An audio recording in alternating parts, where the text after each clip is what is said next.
parce que ce que je vais dire là ne vous intéressera pas beaucoup. J'espère que ça intéressera au moins les parents. S'il y a d'autres enfants qui ne sont pas venus devant mais qui veulent sortir aussi, et puis, monsieur l'abbé, là, venez.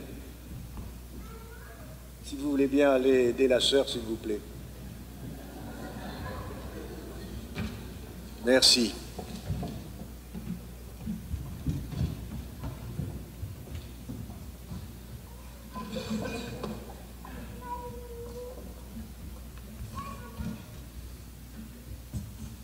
Bon, si tel ou tel d'entre vous veut sortir parce qu'il pense que ce que dira la sœur sera plus intéressant que ce que je vais dire, n'hésitez surtout pas. Hein.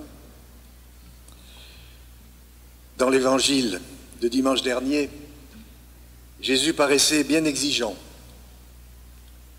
Pas de pain, pas de sac, pas d'argent pour la route, disait-il à ses apôtres qu'il envoyait en mission.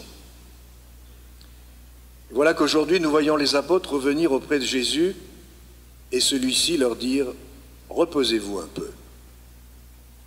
N'est-ce pas, mes pères? Reposez-vous un peu. Tout comme les coureurs du Tour de France, à qui on aura beaucoup demandé et à qui on va dire « Reposez-vous un peu » ce samedi 21 à Gap. Exigence de Jésus pour les apôtres dans leur mission, compassion pour eux à leur retour. Exigence, compassion, exigence, indulgence. Il n'est pas facile de tenir un juste équilibre entre les deux.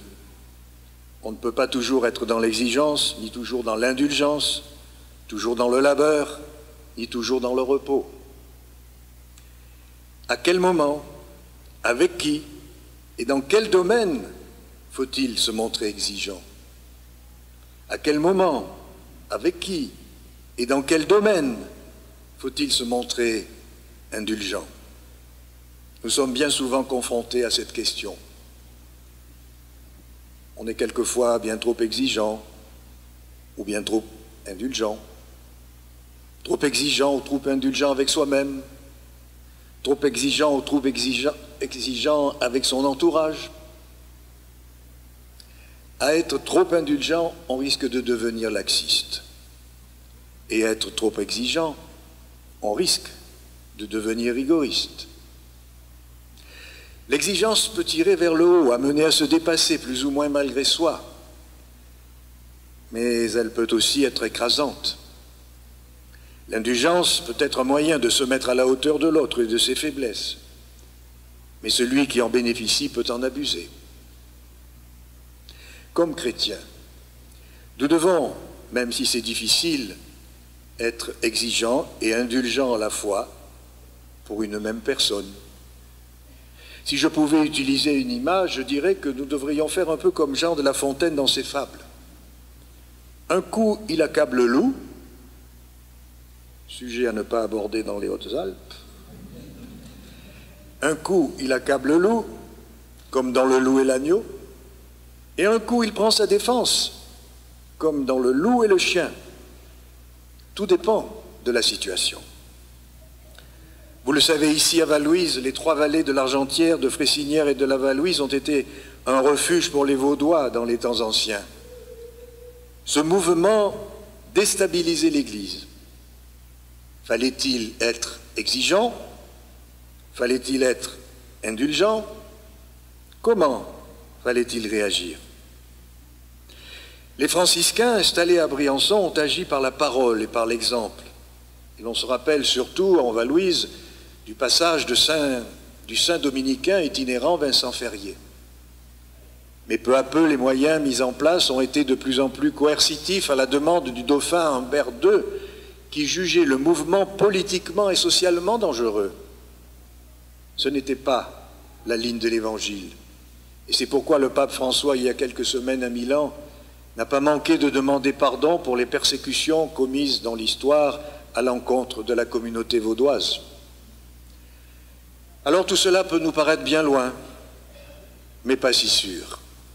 On peut le transposer aujourd'hui dans l'attitude que nous pouvons avoir face à des comportements que nous considérons à tort ou à raison comme déviants, comme dangereux pour la société.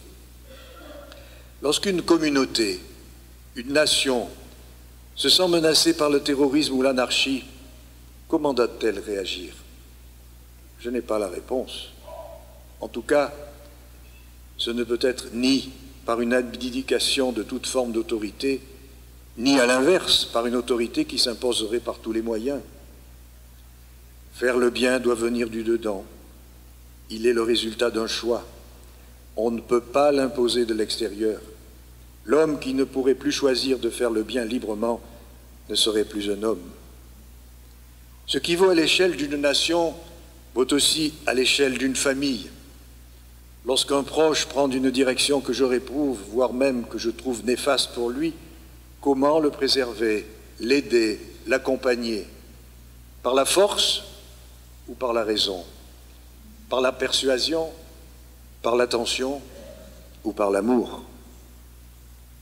Quand Jésus voit la foule comme des bergers, il ne se met pas à les diriger de force vers le bercail. Il se met à les enseigner, nous dit l'Évangile. Et c'est par attraction que les brebis vont se mettre à le suivre, pas par obligation ou sous la contrainte. À juste titre, nous nous révoltons contre ceux qui usent de la force en Syrie, en Irak, pour imposer leur vision de Dieu, leur vision du monde, leur vision de la vie en société. Mais n'oublions pas que nous-mêmes, chrétiens, trop souvent, nous avons voulu imposer notre foi. Il y a même aujourd'hui en France des chrétiens qui se tiennent tranquilles parce qu'ils se savent en situation de minorité, mais qui, s'ils étaient au pouvoir, aimeraient bien imposer leur vue. La vérité a tous les droits, l'erreur aucun, crie-t-il. Pas de liberté pour l'erreur ou le mal, assène-t-il. Bref, le même langage extrémiste que ceux qui ont voulu imposer la révolution. Pas de liberté pour les ennemis de la liberté, criait Saint-Just. Le même extrémisme que ceux qui ont voulu imposer l'athéisme dans les pays communistes. Les extrêmes se rejoignent. Ces extrêmes, on ne les retrouve ni dans les religions, ni dans l'absence de religion, ni dans la laïcité, ni dans aucun système. On les trouve dans les cœurs de certains hommes qui ne peuvent pas supporter qu'on ne pense pas comme eux et qu'on ne vive pas comme eux. Comme chrétiens, nous devons préserver la liberté de l'autre à tout prix. C'est difficile, car c'est un risque. Risque de ne pas être compris, d'être méprisé, voire même d'être persécuté, mais ce risque est à prendre, car tout acte de foi, pour être vrai, doit être sincère. De même qu'un homme violent montre par sa violence non pas sa puissance, mais ses failles, ses faiblesses, son insécurité. De même, le chrétien qui cherche à imposer sa foi, montre la faiblesse de sa foi.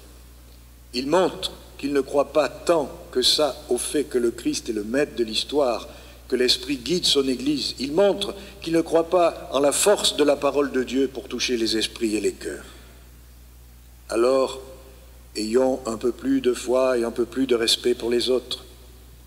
Avant l'amour de la vérité, nous devons faire passer l'amour des autres. Reposez-vous un peu, dit Jésus à ses apôtres.